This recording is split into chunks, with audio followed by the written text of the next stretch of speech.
Hey, what's up, everybody? This is Charles Sabanson, and welcome you guys to another episode of the DREAMERSPRO show, where we cover everything from sports, hot topics, classic debates, entertainment, and we'll give you guys a fresh perspective on things and how we see it. Folks, today we have an insane show for you guys because this thing has now reached a different level.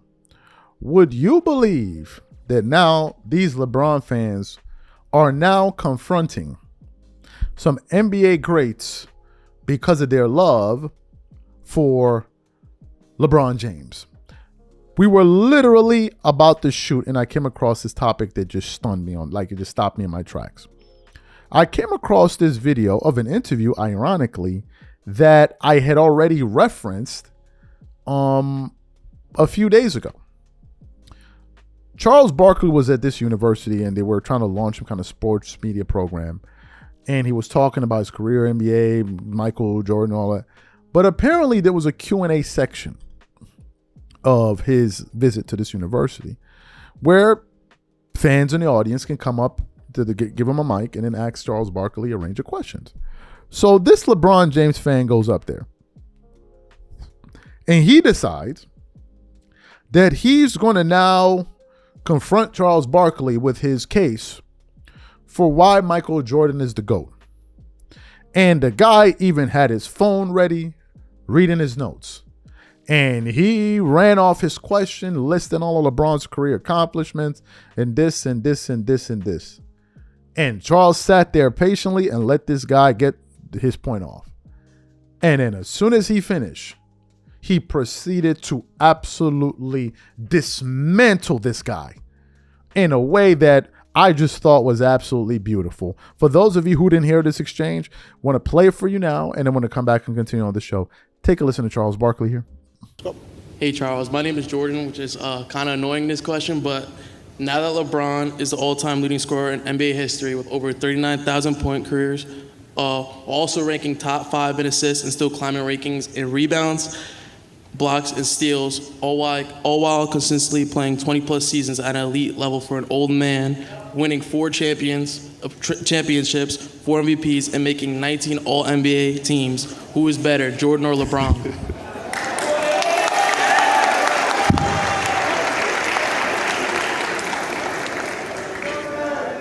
You know, those are some incredible stats. They are. Those are some incredible stats. I'm never going to say anything bad about LeBron, I told you. I think he's the 3rd best player I've ever seen play after Michael and Kobe. It's just different eras. I love LeBron. I'm not going to say anything bad about him. He didn't go to college for 3 years. You have to factor that in also. He had a 3-year head start on Michael. Okay, since you want me that. So, I'm going to just give a couple of things about, if he wanted to do it fair, he would say, well, how many games did Michael Jordan play compared to LeBron? And actually, if you look at the numbers, Michael actually had 5,000 more points in his career, same number of games. 5,000, which is 2.5 NBA seasons. But you have to factor in, Michael went to college for 3 years. And if you remember, he broke his foot his first year, and he retired for 2 years. So if Michael went to the NBA 3 years sooner, not missed his rookie year with a broken foot, and not retired for 2 years, he would be the all-time leading scorer. Can I say one thing? Sure. Did you ever look at how many shots Michael Jordan took and how many shots LeBron took? I did not. Michael Jordan. They were both gunners. Michael Jordan took way more shots. Well, that was his job. So and let me tell you something. LeBron, we compare him favorable to Magic Johnson. He's more of a triple threat than Michael was. I'll agree with that. But let me ask you a question. I want you to be honest with me in your heart. All right. If you had one game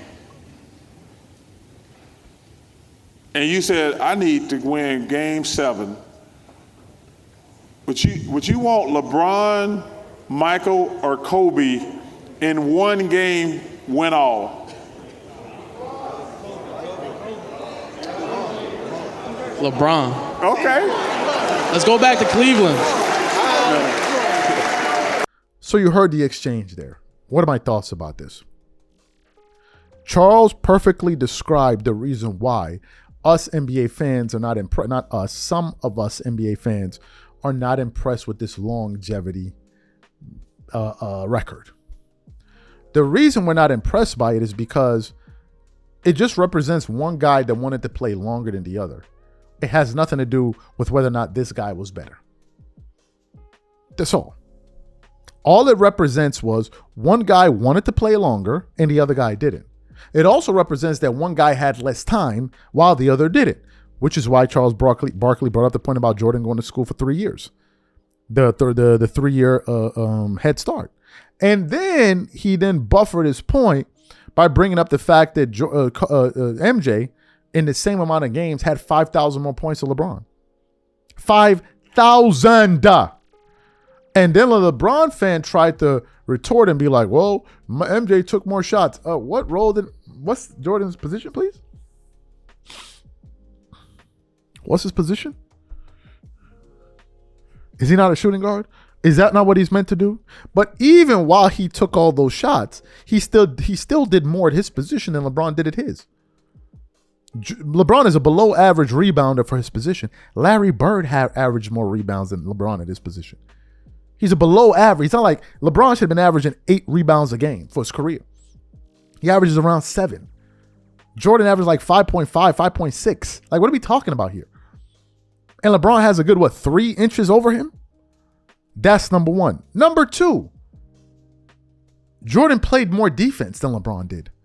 So while he was taking all of those shots, he was still an all-first NBA caliber player defensively. And he won a Defensive Player of the Year while taking all those shots, while shooting roughly 50% from the field. Look, guys, I've said this before and I'm going to say it again. There is no argument. There's none. And all these guys have left of this longevity thing. But what they don't realize is that people don't care. They don't care. It's not enough because we've seen you guys at the heart of your prime. We saw it. We saw 2011 in the finals, bro. We saw that. You never seen that happen with Jordan or when did you ever see that? And he said the 3, and he still gave LeBron his props, but to a LeBron fan, it's not enough. If you're not saying he to go, it's not enough. He even said they're the 3 greatest players I've ever seen. He said Michael, Kobe, and LeBron. That right there is not, because they want you to get on your knees and twerk it up for them while they throw ones at you. Just tossing them up in the air, man. Hey, like, hey, dance for me, mother, dance for me. That's what they want. And I think Charles Barkley absolutely shut him down. The last part where he said, if you had to choose between this and this, and he said, I would just, that dude is lost, bro. He lost in the sauce. I don't know what would make you pick LeBron, given the fact we've seen him in the finals and big moments not live up to it, and you still pick him is unheard of to me. Like, Jordan was hitting game-winning shots in the finals. Like, yo, bro, knock it off, man. Knock it all the way off. But hey, this is what happens when you got honey stuck between your butt cheeks. This is what happens. I mean, it just is what it is. These are my thoughts. Whatever you guys think, leave your thoughts in the comments. We catch you on the next show, and I'm out. Peace.